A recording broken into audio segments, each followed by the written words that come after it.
Smart class में आप सभी का स्वागत है। और फंडामेंटल की इस क्लास में आज हम लोग पढ़ने वाले हैं जनरेशन ऑफ कंप्यूटर के बारे में। देखिए कंप्यूटर की कौन कौन सी पीढ़ियां थी और इस समय कंप्यूटर की कौन सी पीढ़ी चल रही है और किस पीढ़ी में किसका इस्तेमाल ज्यादा मात्रा में हुआ, कौन सी टेक्नोलॉजी का इस्तेमाल किस पीढ़ी में किया गया, वही आज की क्लास में जानना है और समझना है। देखिए जैसे कि मोबाइल के बारे में बात किया जाए तो मोबाइल भी हम स्टार्टिंग लेवल से यूज करते आ रहे हैं, लेकिन इस समय जो हम मोबाइल यूज कर रहे हैं उसका है ये 5G मोबाइल हम लोग यूज कर रहे हैं। सोचिए क्या इसके पहले 5G था? इसके पहले 2G 3G और 4G में हम लोग रह रहे थे, लेकिन जैसे ही टेक्नोलॉजी आपका चेंज हुआ तो आपके हाथों में 5G का मोबाइल इस समय प्रेजेंट में चल रहा है। सेम वैसे ही बदलते समय में हमारी कंप्यूटर में दिन प्रतिदिन क्या सुधार देखने को मिला और कौन कौन सी नई टेक्नोलॉजी का इस्तेमाल किया गया, वो सब आपको जनरेशन ऑफ कंप्यूटर में सीखने को मिलेगा। तो देखिए सबसे पहले कंप्यूटर की पीढ़ियों के बारे में बात किया जाए तो यहाँ पे लिखा हुआ है कि बहुत साल पहले भी कंप्यूटर का इस्तेमाल किया जाता था और आज भी किया जाता है। और पहले के कंप्यूटर और आज के कंप्यूटर में बहुत अंतर है। कह रहा है कि पहले भी हम कंप्यूटर का इस्तेमाल करते थे और आज भी हम कंप्यूटर का इस्तेमाल कर रहे हैं, लेकिन पहले के कंप्यूटर और आज के कंप्यूटर में बहुत अंतर है। और कह रहा है कि कंप्यूटर में समय के साथ काफी परिवर्तन हुआ, यानी कि जैसे जैसे समय परिवर्तन हुआ वैसे वैसे हमको देखने को मिला कि काफी मतलब यहाँ पे चेंजेस हमको देखने को मिला किसमें, कंप्यूटर। जैसे कि मैंने टाइप्स ऑफ कंप्यूटर में मैंने पढ़ाया सीधा बैठिए, ये कौन सा बैठने का तरीका है, ये क्या होता है? तो मैंने आपको बताया भी था टाइप्स ऑफ कंप्यूटर में, जैसे कि सुपर कंप्यूटर जो होता है उसकी साइज लगभग एक कमरे के बराबर होती है। लेकिन समय के साथ अगर हम देखें तो हमारे कंप्यूटर में बहुत सारा चेंजेस हमको देखने को मिला।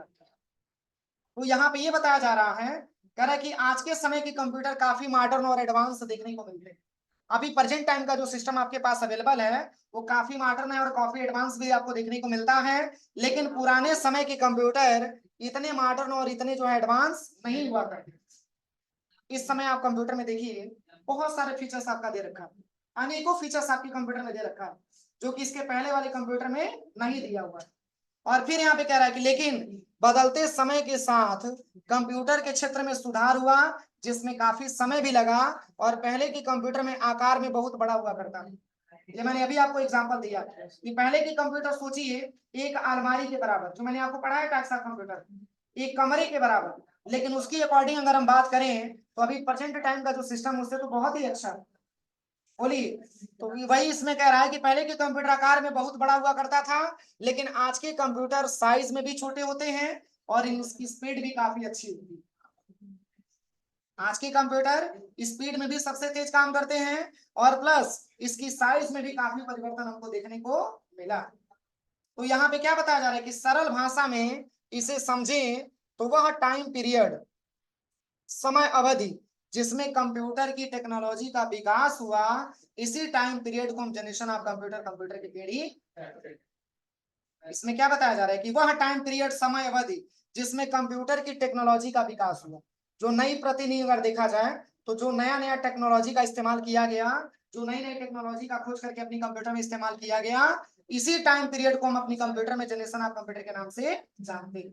और किस पीढ़ी का कब इस्तेमाल किया गया, तो देखिए यहाँ पे सबसे पहला आपका ऑप्शन दिया हुआ, देखिए कह रहे कि कंप्यूटर की तकनीक को विकसित होने में लगभग 5 पीढ़ियों का वक्त लग गया।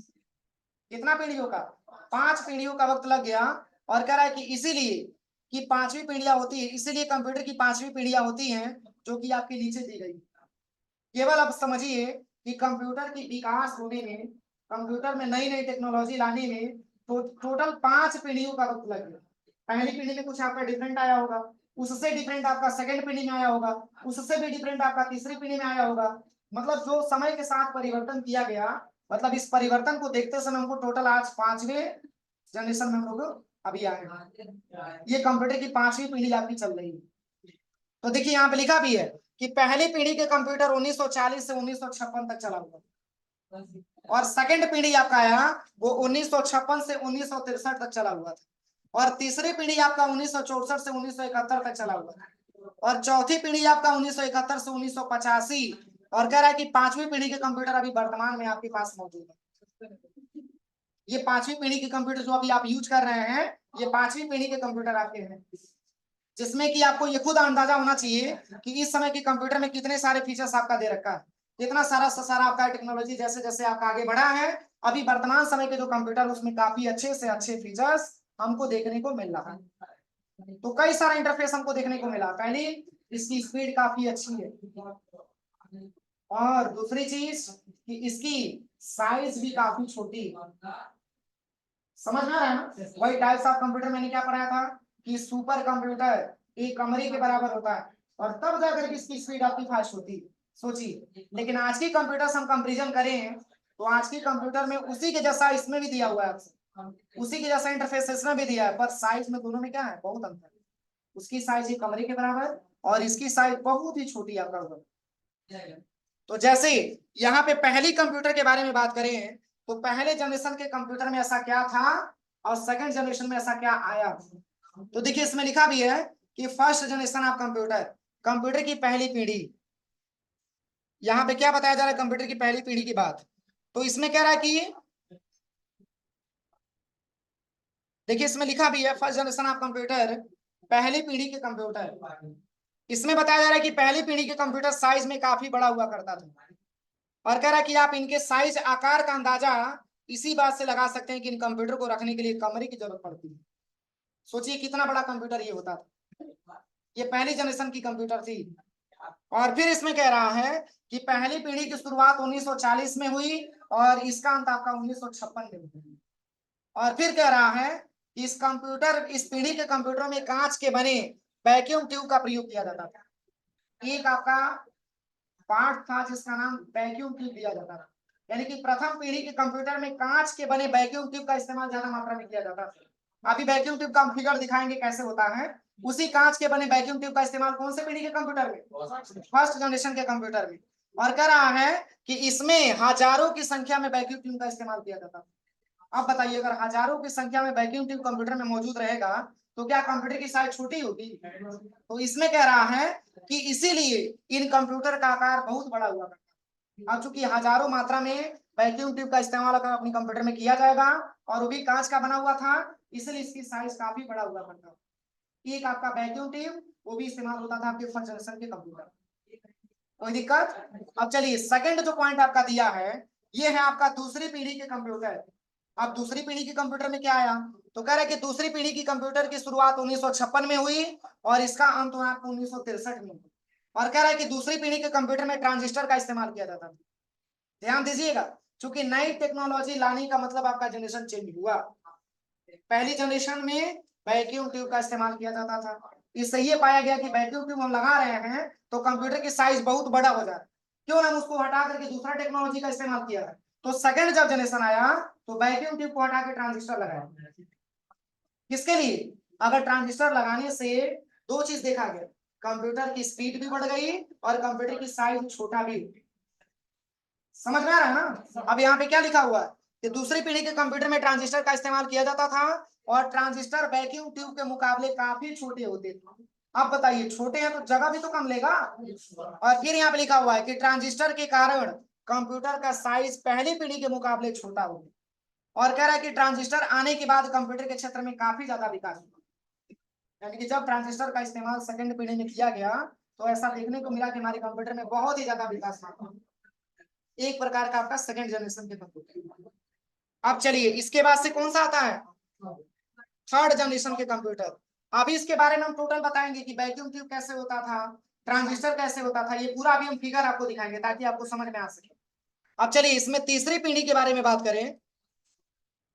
कह रहा है कि कंप्यूटर की तीसरी पीढ़ी, कह रहा है कि कंप्यूटर की तीसरी पीढ़ी की शुरुआत 1964 में हुई और इसका अंत आपका 1971 में हुआ। और कह रहा है कि इस पीढ़ी में ट्रांजिस्टर की जगह आईसी इंटीग्रेटेड सर्किट का इस्तेमाल किया गया। तीनों में अंतर समझ में आ रहा है ना? पहली पीढ़ी के कंप्यूटर में वैक्यूम ट्यूब, सेकंड पीढ़ी के कंप्यूटर में ट्रांजिस्टर और तीसरे पीढ़ी के कंप्यूटर में आईसी चिप। और कह रहा है कि आईसी एक तरह की चिप है जो कि सिलिकॉन से बनी हुई होती है। आईसी जो होता है जिसको इंटीग्रेटेड सर्किट बोला जाता है, ये एक प्रकार का चिप होता है और किससे बना होता है, सिलिकॉन से बना होता है। और कह रहा है कि इसीलिए इसको सिलिकॉन चिप के नाम से भी जाना जाता है। और कह रहा है कि तीसरी पीढ़ी के कंप्यूटर काफी ज्यादा रिलायबल यानी कि विश्वसनीय भी थे। और कह रहा है कि तीसरी पीढ़ी के कंप्यूटर की काम करने की स्पीड पिछले दोनों पीढ़ियों के कंप्यूटर से बेहतर थी। मतलब जो आपकी फर्स्ट जनरेशन वाला कंप्यूटर काम करता था, जो आपका सेकेंड जनरेशन वाला सिस्टम काम करता था, उन दोनों के मुकाबले अगर हम तीसरी पीढ़ी के बारे में बात करें तो तीसरी पीढ़ी की कंप्यूटर की स्पीड पिछले दोनों पीढ़ियों के मुकाबले काफी ज्यादा बेहतर था। उसकी अपेक्षा काम करने की स्पीड इसकी काफी अच्छी थी और प्लस ये रिलायबल भी था, भरोसेमंद भी था, विश्वसनीय भी। अब इसके बाद से क्या लिखा है, कह रहा है कि इंटीग्रेटेड आईसी चिप के आने के कारण कंप्यूटर का साइज काफी छोटा है। दिन प्रतिदिन चेंजेस हमको देखने को मिल रहा है ना। जब आईसी का प्रयोग किया गया अपनी कंप्यूटर में तो इससे यह देखने को मिला कि कंप्यूटर के साइज और भी ज्यादा छोटा हो गया, सोचिए। और फिर कह रहा है कि इसके साथ ही साथ मेमोरी की क्षमता भी काफी ज्यादा बढ़ गई। कंप्यूटर में जो मेमोरी होता है उस मेमोरी की क्षमता, उसकी कैपेसिटी भी बढ़ गई। कब? जब हमारा थर्ड जनरेशन आया तब। और फिर यहाँ पे लिखा हुआ है कि इस पीढ़ी में टाइम शेयरिंग और मल्टी प्रोग्रामिंग ऑपरेटिंग सिस्टम का भी उपयोग किया जाता है। इस समय टाइम शेयरिंग का मतलब ये होता है कि जैसे टाइम शेयरिंग भी पहले एक ऑपरेटिंग सिस्टम आता था, अब इस समय बहुत सारे ऑपरेटिंग सिस्टम है, विंडोज 10 है, विंडोज आपका 11 है, विंडोज 7 है। उस समय बहुत सारे अलग अलग जो है ऑपरेटिंग सिस्टम आते थे और इसी ऑपरेटिंग सिस्टम के माध्यम से जैसे कि अब एक शब्द आपका दिया है मल्टी प्रोग्रामिंग। मल्टी प्रोग्रामिंग का मतलब ये होता है कि इस पे हम आसानी तरीके से बहुत सारे प्रोग्राम को चला सकते थे। और टाइम शेयरिंग, और इसमें टाइम शेयरिंग भी आसानी था, हम आसानी तरीके से एक ही टाइम में अपना सारा काम कर सकते थे। एक प्रकार की हमारी तीसरी जनरेशन की कंप्यूटर। यहां तक कोई दिक्कत किसी को? अब चलिए इसके बाद से अगला point, fourth generation of computer. ये सब कंप्यूटर देखते जाइए, सब आपके सामने दिख रहा है ताकि आपको पहचानने में कोई दिक्कत ना हो।